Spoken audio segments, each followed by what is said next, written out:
When I opened my eyes, I wasn't in my bed. The warmth of my comforter, the faint hum of my bedside fan, and the familiar scent of lavender. Gone. Instead, the stifling air carried a metallic tang of rust. The floor beneath me was cold concrete, and a dim, flickering bulb dangled precariously from the ceiling above. My wrists ached from the rough rope binding them, and my breath hitched as I realized I wasn't alone. "Good morning," a voice said, smooth and calculated. A figure emerged from the shadows, his face hidden beneath a porcelain mask, featureless save for a painted, grotesque grin. "Where am I?" My voice cracked, my throat dry and burning. He chuckled. "You're in my world now, a place for games. Fun, isn't it?" I shook my head violently, panic surging through my veins. "Let me go." "Ah," he said, tilting his head, "but where's the fun in that? You see, this is more than a game, it's a test. And you, my dear, are the star player." The room was suffocating, not just in its physical confines but in its oppressive atmosphere.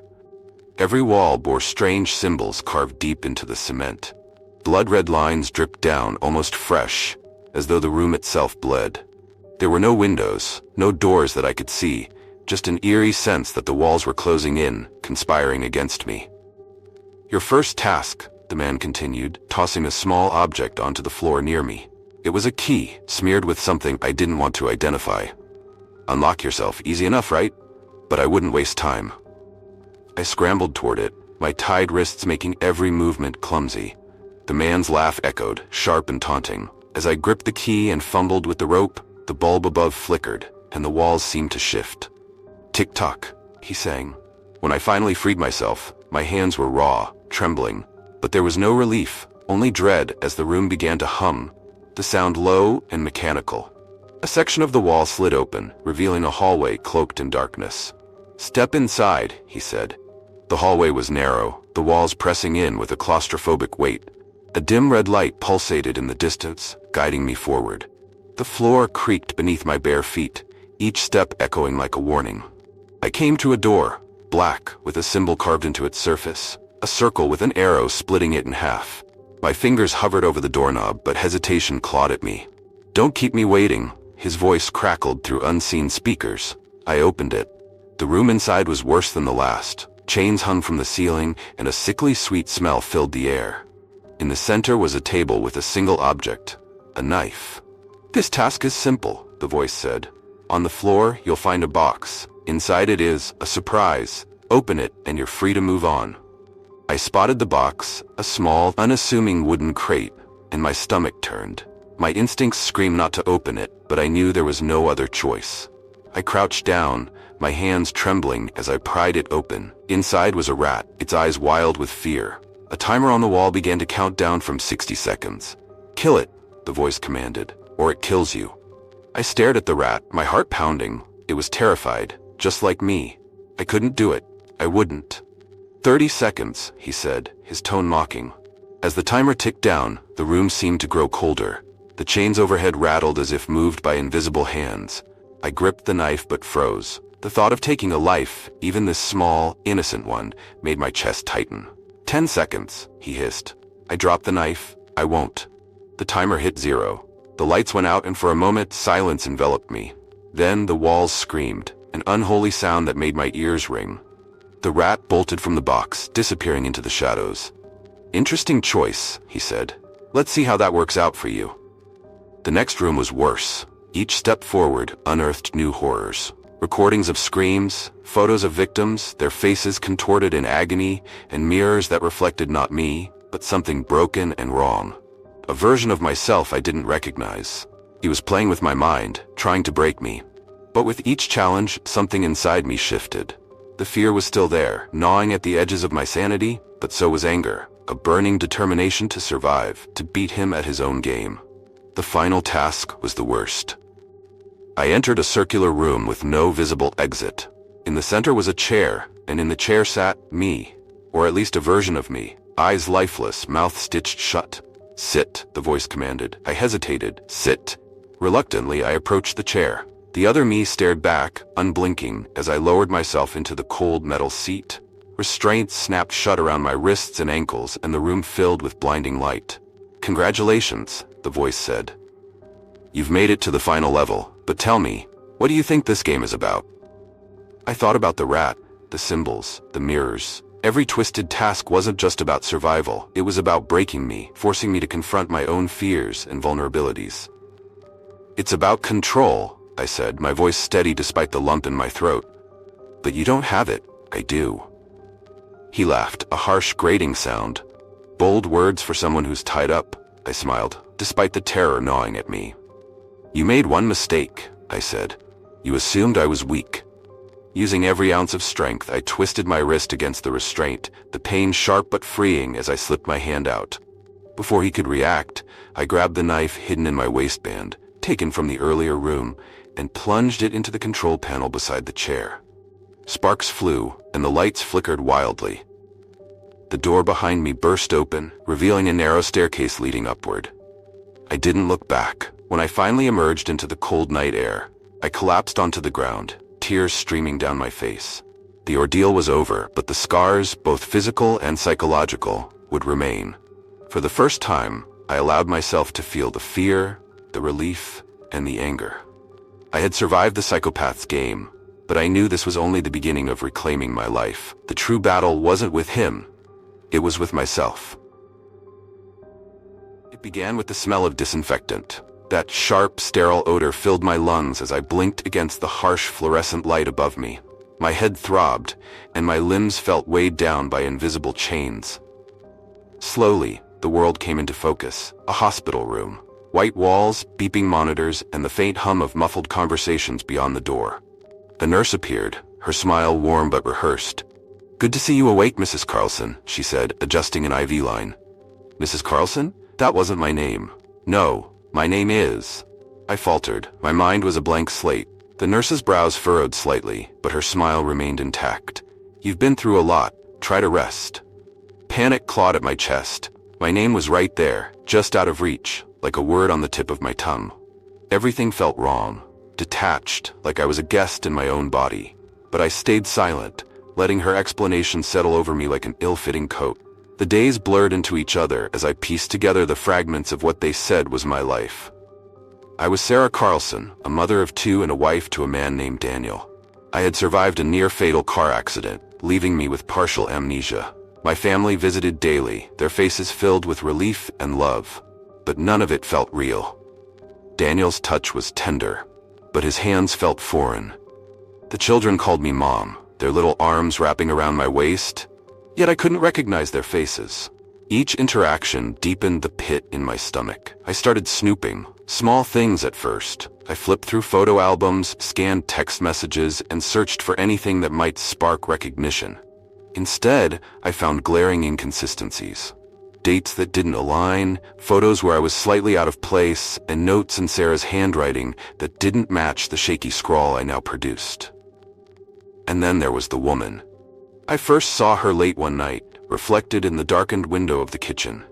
She stood across the street, unmoving, her silhouette illuminated by the faint glow of a street lamp. At first, I thought it was my imagination, but she was there again the next night, and the night after that. Her presence wasn't random. She knew exactly where I was and when to show up.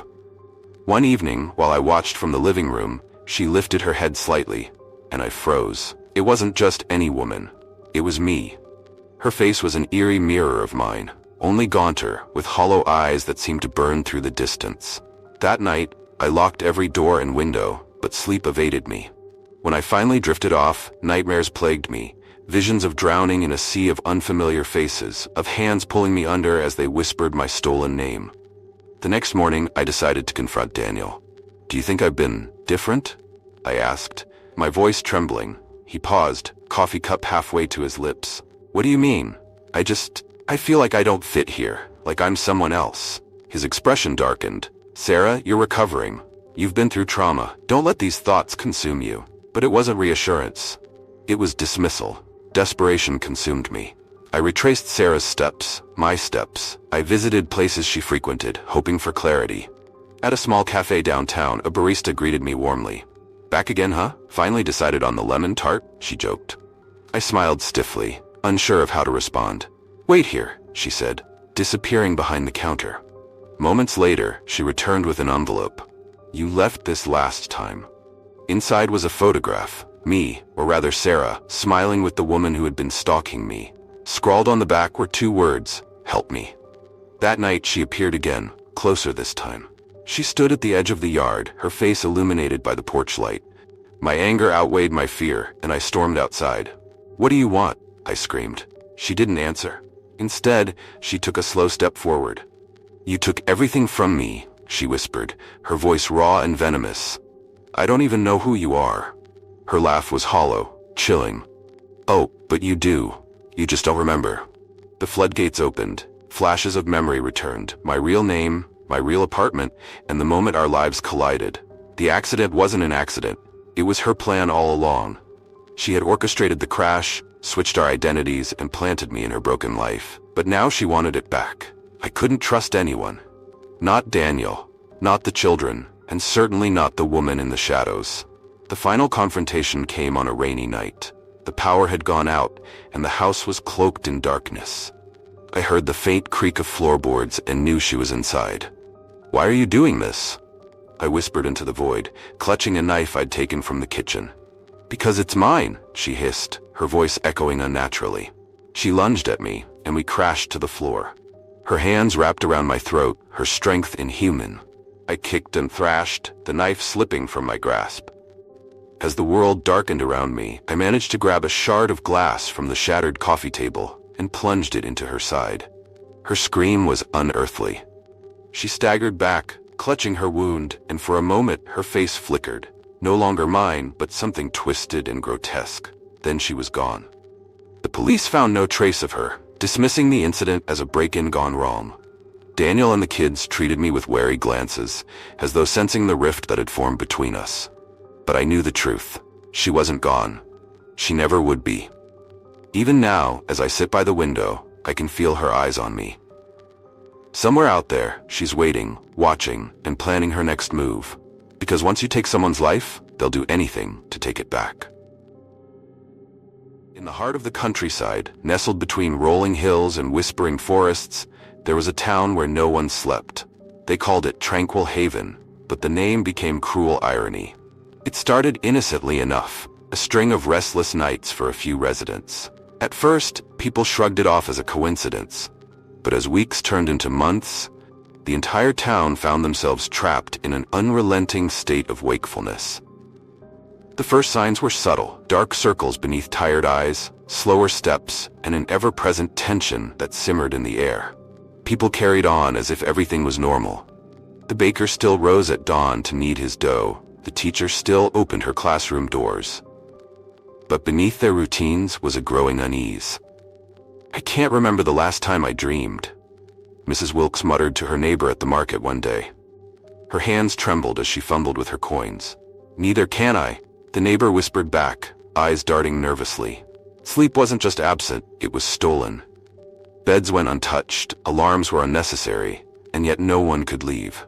Those who tried felt a strange heaviness, an invisible force tethering them to the town's limits. As the sleeplessness stretched on, cracks began to form in the townspeople's minds.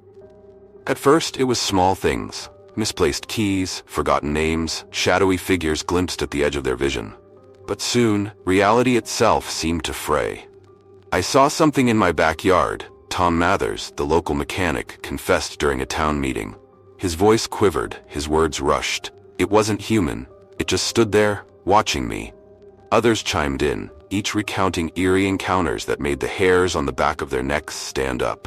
A woman spoke of hearing whispers from her empty attic. A child described a man with no face standing in their doorway at night. And yet, when they investigated, there was nothing. No footprints, no voices. Just the cold, unshakable feeling that they were not alone. Sleep deprivation has a way of peeling back the layers of civility. The friendly smiles that once defined Tranquil Haven vanished, replaced by suspicion and fear. Conversations turned sharp, accusations flew, and neighbors began locking their doors against one another. Some claimed the town was cursed. Others believed it was an experiment, a twisted game orchestrated by unseen hands. "I saw the mayor sneaking around the square last night," someone whispered in the general store. "He's hiding something," another replied, their voice tinged with hysteria. The mayor, a once charismatic leader, became a target of paranoia. His calm demeanor did little to quell the growing unrest. By the time the townspeople stormed his home, demanding answers, his own eyes betrayed the same haunted emptiness that plagued them all. "I don't know what's happening," he pleaded, his voice cracking, "but I swear to you, I'm not behind it." As days turned into endless nights, the line between reality and illusion blurred entirely. People began seeing loved ones who weren't there, hearing voices whispering secrets in their ears. It became impossible to trust what their senses told them. One night, Emma Caldwell, the schoolteacher, ran screaming through the streets. She claimed her students had come to her home, their faces twisted and hollow, begging her to join them in the quiet. When the townsfolk rushed to her house, they found nothing but an overturned chair and a shattered mirror. Others weren't as lucky. A man named Greg tried to leave town on foot, desperate to escape. Days later, his body was found at the edge of the forest, his face frozen in a mask of terror. The note in his hand read, "Don't follow the lights." But no one had seen any lights. By the third month, Tranquil Haven had become a nightmare. Factions formed, each blaming the other for their plight. The grocer accused his neighbor of poisoning the water. The pastor claimed the baker had summoned a demon. Fear turned to violence, and the once close community descended into chaos. In the chaos, a chilling realization emerged. Some residents claimed they did remember sleeping, but only briefly, and their dreams were horrifying. Dark places, endless corridors, and a sensation of being hunted. Each dream felt so real that waking up was a relief, despite the unending exhaustion. But who, or what, was haunting their sleep? The breaking point came on an overcast night when the town square erupted in pandemonium. A figure appeared, a gaunt, shadowy shape with piercing, glowing eyes. It stood motionless as the townspeople screamed and pointed, some fleeing while others attacked it with whatever they could find. But the figure didn't move. One brave soul, a young woman named Clara, approached cautiously. "It's not real," she whispered, though her voice trembled. "It's just in our heads." She reached out to touch it, and the figure dissolved like smoke. But the damage was done. The townspeople turned on each other, accusing one another of conjuring the apparition. In the ensuing chaos, fires broke out, and the once idyllic town of Tranquil Haven became a smoldering ruin. By morning, only a handful of residents remained, huddled together in the church basement. They sat in silence, their bodies trembling, their minds shattered. Clara was among them, her voice a hollow whisper. "It wasn't the town," she said. "It was us. We did this to ourselves." No one replied. The survivors eventually left Tranquil Haven, though none could recall how. They drifted to other towns, carrying their scars and their secrets.